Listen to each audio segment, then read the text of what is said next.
Yeah, thanks for having me. Appreciate it. Now, you recently posted, I actually have it up right here, about Joe Biden's doctor pleading the fifth, quote, "We're not going to let them get away with it." Can you tell us a little bit more about what you mean by that, especially now that the New York Times report came out saying, essentially, Joe Biden did not approve every single name. He was approving categories.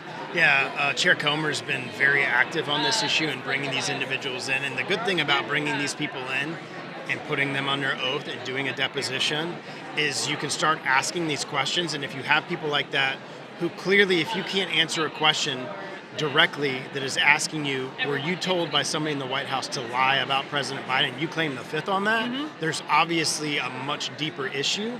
And so going in and bringing in the chief of staff, bringing in the people that would have had the ability to tell the doctor that, I think it will be very fruitful.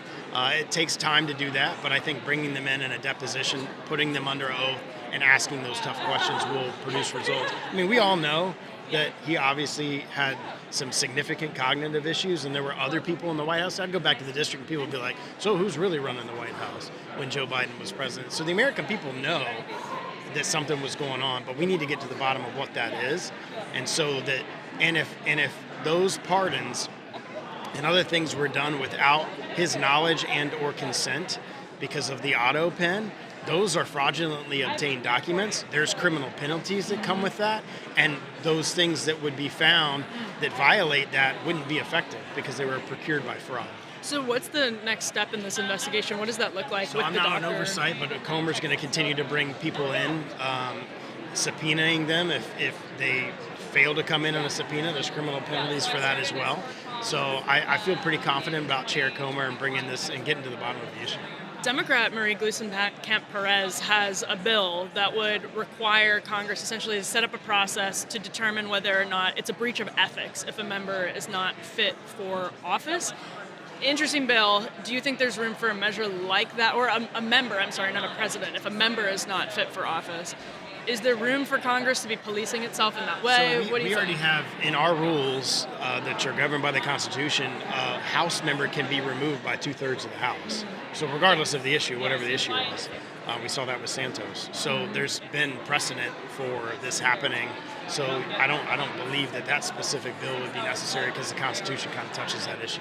Yeah, no, that makes sense. A lot going on. You mentioned when you're back in your district, people being like, who's running the country, all of that. How do you, or what are you hearing in your district people's priorities are right now? I think that's an interesting question as the right deals with the Epstein case, deals with big, beautiful bill passing, and is looking around and thinking, right now, there's escalation. It looks like there's escalation in Ukraine. It looks like there's still not a ceasefire on the table in Gaza. What are you hearing that people are most concerned about right now?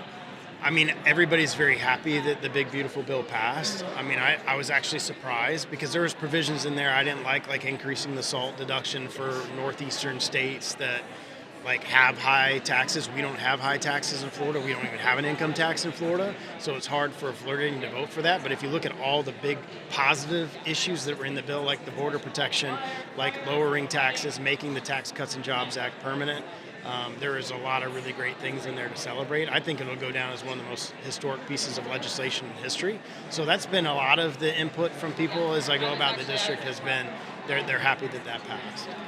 Last question. Tucker Carlson said over the weekend that, with women's sports, for example, he's like, it's great. I agree with everyone. We've got to stop the madness of trans ideology in women's sports. But I feel like it's me getting an appetizer. That's what Tucker said. And he said, some of these big structural questions, like how is life going to get better in the United States of America? People had issue with the sentiment there, but I'm curious what you make of that, especially again in light of the Epstein scandal over the last few days. Some of these things feel like they're being used by Democrats as distractions, of course. 100%. On the other hand, there's still record low first-time home buyers. There's still deep structural problems in the economy. What answers do you think Republicans will have on those things? Well, on the women's sports issue, that's something I championed for years, and we were finally able to get that passed in the House. Unfortunately, we can't get 60 votes for that in the Senate, but that'll be a huge electoral issue as we go into 2026. There's tough races like Ossoff in Georgia, who voted against that bill who thinks biological men should be competing with women in women's sports. So that's a big issue that's going to go into the midterms and will be a determinant for people as to how they vote. So I think it's important that we got stuff like that done.